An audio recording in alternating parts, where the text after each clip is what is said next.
Isang umaga, habang nag-aalmusal ang ating mga kaliga, may hindi inaasahang bisita.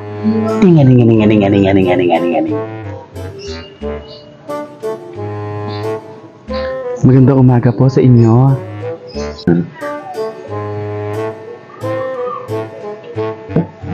Ay, magandang umaga rin po. Ano pong may paglilingkod namin sa inyo? Manghihingi lang po sana ng konting tulong. Ay, pasensya na po kayo, Ale. Wala po kaming pera. Makakaalis na po kayo. Matuto po tayo magtrabaho, no ho? Para hindi tayo namamalimos. Fairina, bibig mo.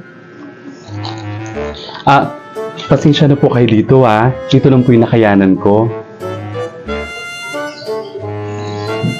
Salamat po.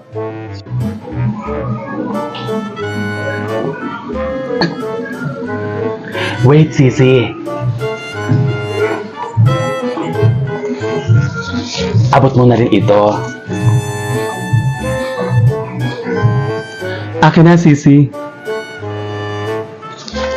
Ale, ito pa po, bigay ng kaibigan ko. Salamat po ulit. At salamat din po sa inyo. Ang ganda niyo po. Walang anuman po. Maliit na bagay. Sige, mag-iingat po kayo, ha? Sisi Star, umalis na ba yung pulubi?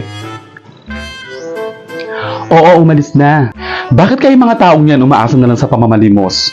Kita mo naman yung katawan niya. Ba't siya maghanap ng trabaho? Sisi, hindi naman siguro sa ganon. Hindi naman natin alam kung anong pinagdadaanan ng tao. Buti nga, kahit ganon lang, hindi nila naisip na gumawa ng masama tulad ng pagnanakaw. Tama! At saka si Fairina, hindi naman sa sinasabi kong tama kami at mali ka. Pero sana, kapag may nanlilimos, kung wala ka na rin lang ibibigay, huwag ka na sana magsasalita ng kung ano-ano. Bakit? Totoo naman ang sinasabi ko, Ang laki-laki ng katawan niya, ba't di siya maghanap ng trabaho? Alam mo, Sisi, may punto ka naman. Pero hindi naman natin sila masasisi kung bakit gano'n ang kalagayan nila. Kung ano man ang dahilan, hindi pa rin dapat tayo magsalita ng masama at masakit sa kanila. Dahil tao din sila katulad natin. May damdamin. Namimihasa din kasi sila. Tinamubukas, babalik yan. Hindi naman siguro lahat. Pero totoo yung sinasabi mo na umaasa na lang sila sa pamamalimos.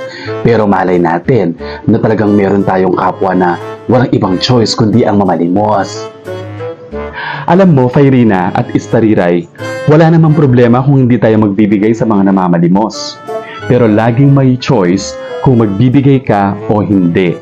Ngayon, nasa kanila naman na yun kung saan nila gagamitin yung mga perang nalimos nila.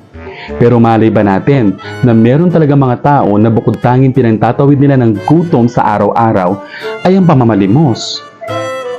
Tsaka ano ba naman yung magbigay ka kahit barya lang? 5 piso, pwede na. Hindi naman siguro kabawasan sa kayamanan mo yun. Hindi yung wala ka na ngang ibibigay, magsasalita ka pa. Alam mo, Stariray, Fairina, hindi naman sa pagbibigay ng pamamalimos ang pinaparealize ng buhay sa atin, kundi yung hindi pagiging maramot sa kapwa, lalong-lalo na sa mga nangangailangan. Tama!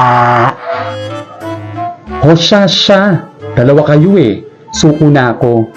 Ano ka ba, Fairina? Hindi ka naman namin kinakalaban. Kinabukasan, tinganinganinganinganinganinganinganinganinganinganinganing. Magandang umaga po. Manghihingi lang po sana ng konting tulong.